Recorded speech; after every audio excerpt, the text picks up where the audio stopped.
Hi, my name is Dave Champlin, and welcome to USM. I'm a biology professor here, and I'm also the pre-health advisor, faculty advisor.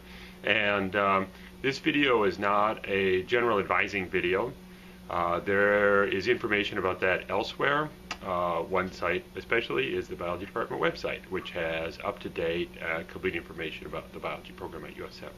And so check that out. And the other thing is that biology students at USM have each been assigned a faculty advisor, and you should meet with them. And that advisor has lots of information about general advising, information at USM in the biology program.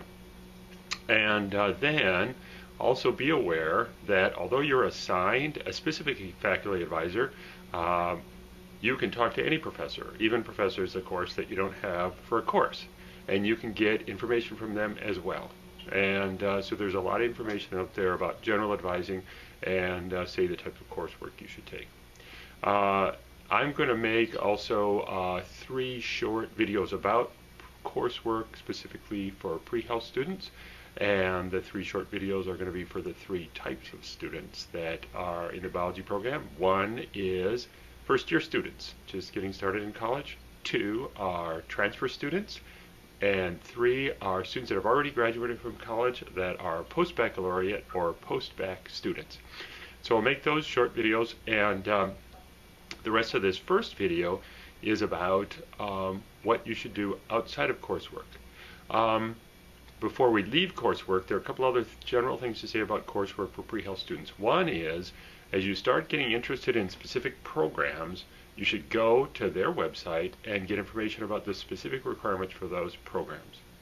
Requirements vary, and once you start knowing about schools that you're interested in, start finding out about their requirements. You can contact them and ask them advising questions really also. It's best to go straight to the source when you know you have a source. There's so much information when you start getting interested in a program. Pre-med students at USM are all very interested in the Tufts main track program in their medical school. And for example, they have an early assurance program for college sophomores to apply to medical school, like that. So there are some different features of programs at specific schools, and it's really good to find out about them specifically. So like I said, the rest of this video is about something other than coursework, and what it's about is about things that pre-health students do outside of courses in order to advance their careers and advance their applications for the programs they're interested in. And there are 3 things that I always tell students about.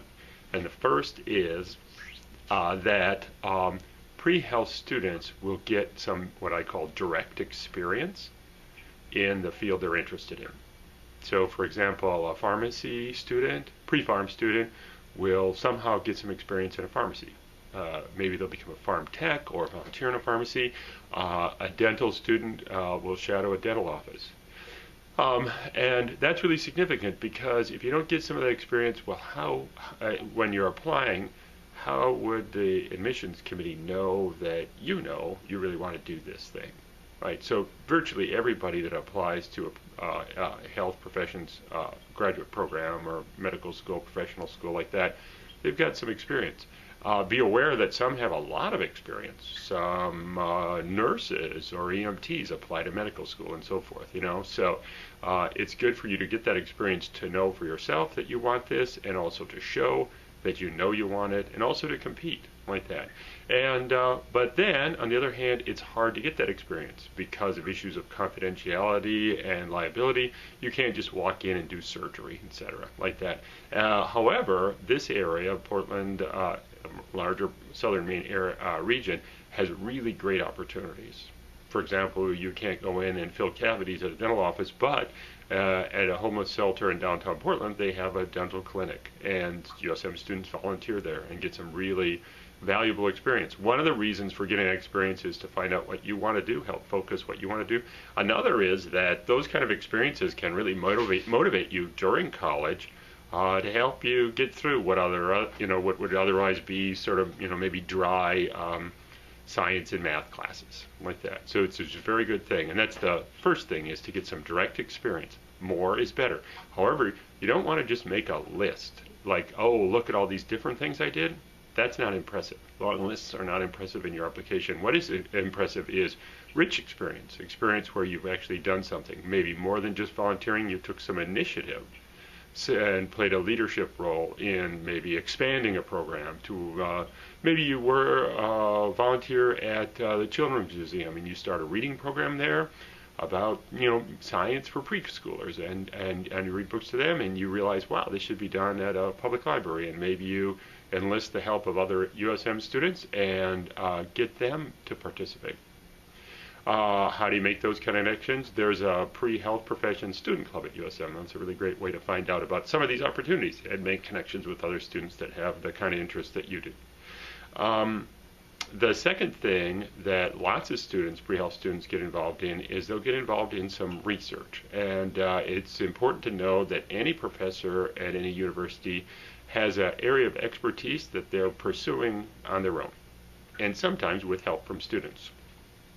That's true in history, where a history professor would be interested in a particular, story in history, stage in history, and they're pursuing it. That's their scholarship or their research that they do in addition to teaching. In the sciences, you hear about those research programs because students often participate. It's easy to imagine the professor needs some help, and you can help them, whether it's field-based research or on computers, writing programs, or in a lab, and all different kinds of research in the sciences like that. And any professor, while students working in these labs build strong relationships with professors, and so that a professor may write a really valuable letter of recommendation. And that's one reason to consider it. And in any of this activity, it's good to consider the fact that you'll need probably 3 letters of recommendation, and longer, detailed letters are better. And you should start thinking about that now. Who's going to write letters for you? Those are very important for helping you get into school. They can't be fake or artificial. You can't fool a professor into letting you work with them for a little while and then say, oh, you owe me a letter of recommendation.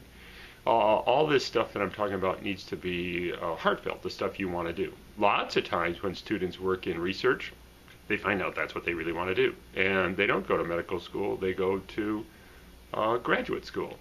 For example, there are some pre-pharm students, and schools of pharmacy are really focused on producing retail pharmacists. You can see them, what a retail pharmacist is like, get a good idea of their job anytime you want, and just go to Hannaford. But there are some students that start out pre-pharm, and through research or coursework, they find out they're actually really interested in the science of discovery of pharmaceuticals and medicinal chemistry and that type of stuff.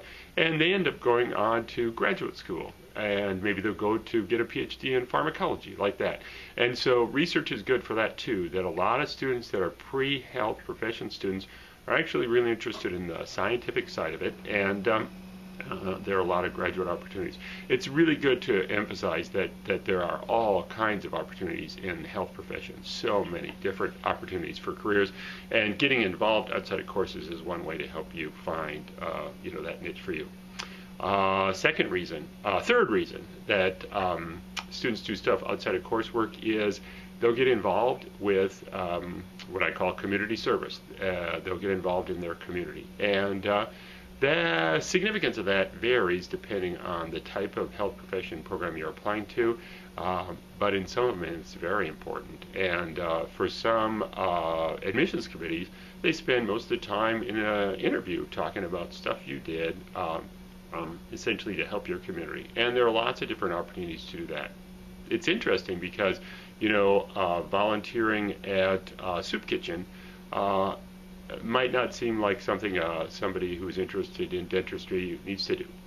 But the idea again is you shouldn't do it to fake it and get your way in and make a list of work that you've done, but because you want to participate in the community. If you think about it, health professionals are kind of always big parts of community, leaders in communities often out there, and also health professions are really typically service professions. You want to help people and help anybody like that.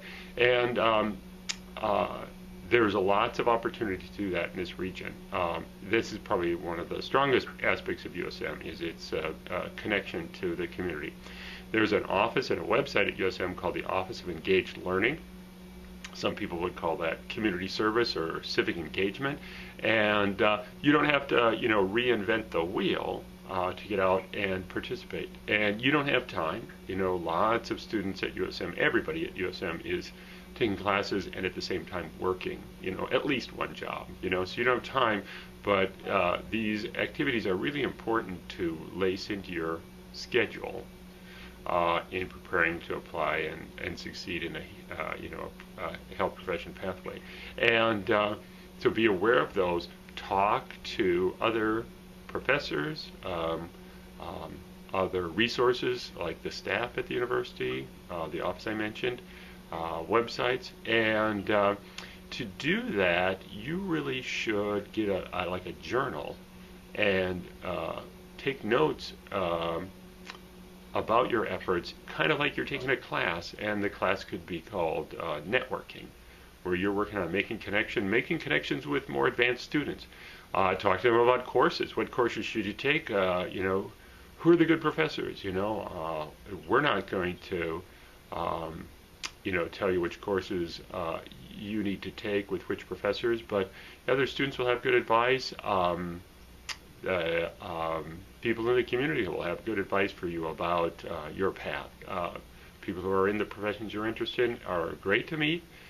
They'll have some good advice, And one thing that's especially valuable is to see if there are ways you can connect with students who are already in a health program that you're interested in. So in Portland, the University of New England has a school of dentistry. So make a connection there. And it's really especially valuable to meet students who are in dental school. What are the pros and cons, challenges, pitfalls, opportunities like that? How should you get into dental school? Those are the people that know that answer the best, And, there are Tufts Maine Track medical students here in town at Maine Med, and placed in a variety of places around here. You can take a leadership role in networking to make those connections. Why isn't there a list available somewhere of all this that you should do, and all the opportunities that are out there? And the answer is because a lot of this is about you and you taking the initiative from the outset, getting that journal, taking notes, making connections. That's what health professionals do, through the rest of their life, is they build network connections so that they have somebody they can consult with when they have a question. And you can get going on that. Now, another reason there's no list is because it's dynamic. Another reason there's no list is because your interests are unique, and what will click with you wouldn't click with another person, like that. So it's a really good thing, and like I said, I'll make a couple of videos about specific classes, but I, as the health professions advisor in the biology department, I really like to emphasize this outside of the coursework, outside of classroom activities. And you can contact me about anything, and that would be great. And again, welcome to USM, and it's a good place to do this stuff. Oh, one other thing I should mention is the courses are strong here. They're hard, and you should be aware of that. When students apply to health profession schools from USM, they get in at a high frequency, and then they succeed. So when we talk to our former students that are in medical school, dental school, grad programs in nursing, they say, oh yeah, the courses I took at USM were great, and they're competitive, with their classmates from whatever school. So the courses here are good and hard, and that's good for you. Okay, so good luck with everything. Thanks.